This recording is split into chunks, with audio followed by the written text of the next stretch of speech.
born to a single parent, was in fact the product of a broken home, died worth $7.4 billion. I want to say to you, ladies and gentlemen, you have no excuse not to exceed. Amen. You have no excuse not to do well. You have no excuse to not find the greatest height of your existence. After it is that Steve Jobs was born, he was in fact raised by a family that commissioned and christened him as a Lutheran. But after he graduated, after he dropped out of college, he moved over to India trying to find a higher place of enlightenment. And he returned back to the United States as a bona fide Zen Buddhist. Buddhism ascribes to karma. What goes around comes around. Buddhism ascribes to the theology you are your own God. You subscribe to no greater deity. Buddhism suggests that you are in fact the captain of your own fate. And as a consequence and as a defiance to Christendom and even to a monotheistic God, whenever it is that Steve Jobs created something so that God would not get the credit, he put I in front of it. iPod, iPad, iPhone, to suggest God has nothing to do with it. So being worth $7 billion 6 years ago, he found out that I can't heal myself of cancer. Sometimes, ladies and gentlemen, you gotta go through something so you understand that it's not about you, it's not about your money, it's not about your brilliance, it's not about your intelligence, but your great-grandmothers who couldn't read, write, or have an internet access code said, over my head I hear music in the air. There must be a God somewhere. So you've got to be of the same mind frame, of the same thinking, to understand that it's not by might, it's not by power, but it is by His Spirit that I'm still here. It is my hope that at the end of your journey here at Southern University, you'll be able to say, I graduate, I learned, I give back, I sow back into the community. If in fact it's just about you, you will never get to your greatest place. But it is in fact the words of our old grandparents that declared, if I can help somebody as I pass along, if I can cheer somebody with a word or with a song, then my living will not be in vain. The real measure of your greatness is not what you do for yourself, but the litmus test of your real worth and your value is what you do for somebody else.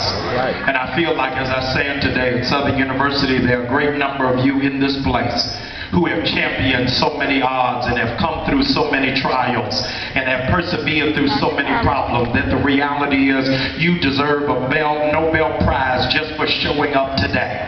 For everything that you've been through, you should have lost your mind, you should have went crazy, you should be in jail, you should be homeless, you should be strung out on drugs, but the reason why you are here is not because you did well on the SAT, not because you had a letter of recommendation. You are here because somebody prayed for you. Somebody had you on their mind. Somebody took the time.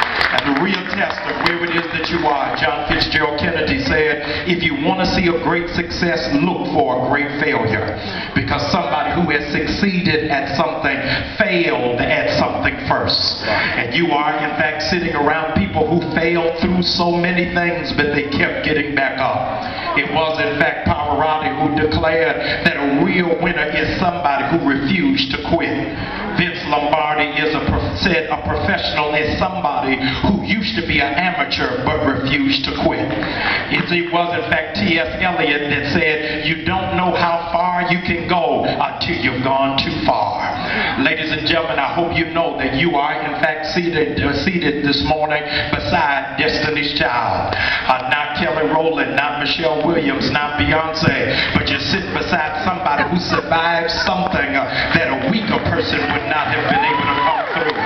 You survived something that in fact people around you, if they heard your testimony, they would be amazed that you're still here. You're not bitter, you're not angry, but you are expectant and you are zealous about what is getting ready to come. I graduated some years ago from a little historical black college down the street by the name of Morehouse College. When I graduated from Morehouse College in 1994, the year before that, I was online to be a part of the Noble Fraternity of Kappa Alpha Psi Fraternity Incorporated. And while I was online, ladies and gentlemen, the pledge master made up in his mind he needed to break He said I was too arrogant. I was too full of myself. My ego was unchecked. He needed to break me.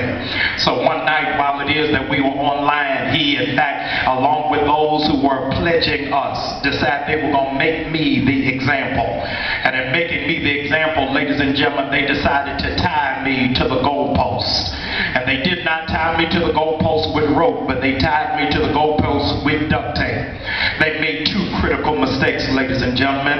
The first mistake is the goalpost suggests you've won. The goalpost suggests you have already come through the tackle and you've made a touchdown.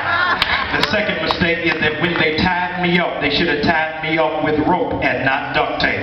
Because they made up in their mind when they tied me to the goalpost, they were going to keep me there all night. I began to pray, Lord, you got to get me out of this bind. You got to get me out of this situation. Not only do I not want to stay here overnight, I got to go to the bathroom. You got to do something to get me out of this. And I began to pray, and it seemed as if God was ignoring my prayers, because somewhere in the middle of the night it began to rain. And when it began to rain torrentially, and the rain began to pour, and the rain kept coming down, and I began to cry out somewhat like Jesus on the cross, my God, why hast thou forsaken me? And when it rained, it just kept on raining, and it kept on raining. I said, God, why are you leaving me out here? And I'm tied to the goalpost in duct tape. But as it kept raining, ladies and gentlemen, I felt myself getting a little free. I felt myself loosening up. I felt myself getting ready to break out. Because when the rain started coming down, it began to divide me from the adhesive which was in the duct tape. I broke out, and when I broke out, I ran straight to my dorm room and went to sleep. My pledge master got up in the middle of the night, got convicted and compelled that somehow or another we don't want to be suspended, don't want to be thrown off campus. Let me go get Jamal out of the goalposts. He got up in the middle of the night, went, and all he saw were pieces of duct tape. He got concerned and got worried and ran to my dorm room, banged on the door. I opened up the door, much to his shock and his chagrin, to find me there. He asked me, how in the world did you get out? And I had to answer him when I tell Southern University, the storm brought me out. Ladies and gentlemen, every now and again, when life got you tied up in something, when it looks like you're in something you can't survive, God will send some storms in your direction, and you think you're going to die in that storm, but you got to testify they meant it for evil, but God is going to work it out for my good. I know many of you have never been in a bad situation, but if you survive something at the last minute, you got to be able to say, if it had not been for the Lord on my side, where would I be? I stand before you, ladies and gentlemen, as somebody who survived some storms. You're listening to somebody who in fact failed the 11th grade, got kicked out of high school, had to go back and get a GED, and somehow or another God's grace and His mercy has been the providing and the prevailing point of power in my life. And moving through it, ladies and gentlemen, I don't know how it is that God kept making a way for me, but I got into Morehouse College when they don't even let people in with a GED. And when I graduated from Morehouse College, I graduated magna cum laude. But when I left Morehouse College, I went to Duke University and got a dual degree in law and theology. And for some of you, that's not a reason for you to shout, but let me tell you why I shout. The reason why I shout is 40 years before I went to Duke University, my grandfather was the head cook at Duke University. And when he was at Duke University, they didn't let black people on the campus unless they were mowing the lawn or shucking peas and baking chicken. But he prayed that one day his grandchild will have the opportunity that he never had. And so when I walked across that stage, I didn't walk across that stage for affirmative action or for status quo. I walked across that stage because I was standing on the shoulder of somebody who made a sacrifice for me to stand where it is that I am today. I know that some of you act like you just pulled yourself up with your own bootstraps. If that's you, vote for Herman Cain. But for the rest of us who know that we are here because somebody made the sacrifice, you ought to be standing saying, Lord, thank you for looking beyond my faults and meeting me at my needs. That there is something to be said about people that know how to persevere, people that know how to overcome, people who in fact they are and whose they are. When I graduated, when I got kicked out of the 11th grade, my guidance counselor met with my parents and told my parents, put him in Job Corps. He is not college material. Send him off to the military. Maybe he can get some discipline about himself.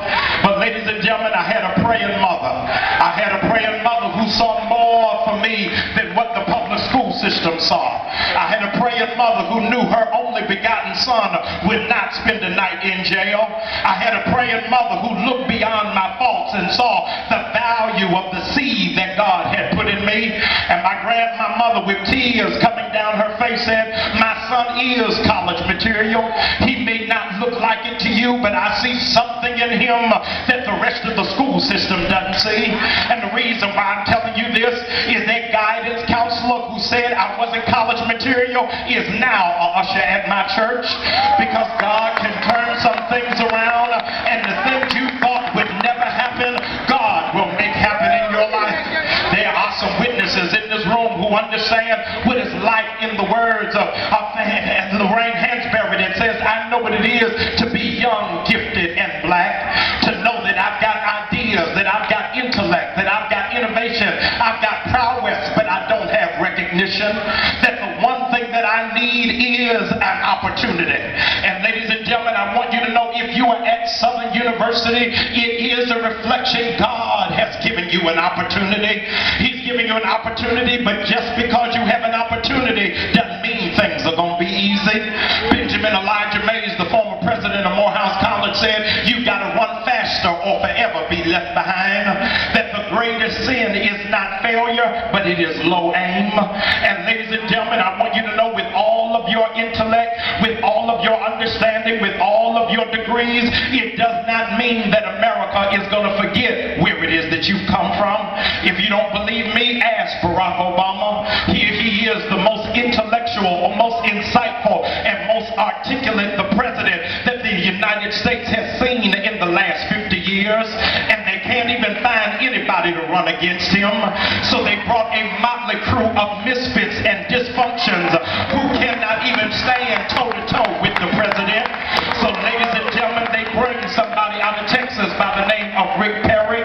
Perry comes from the Celtic etymological word that means pebble, small stone, not of any significance, having no weight, cannot in fact hold up to a boulder.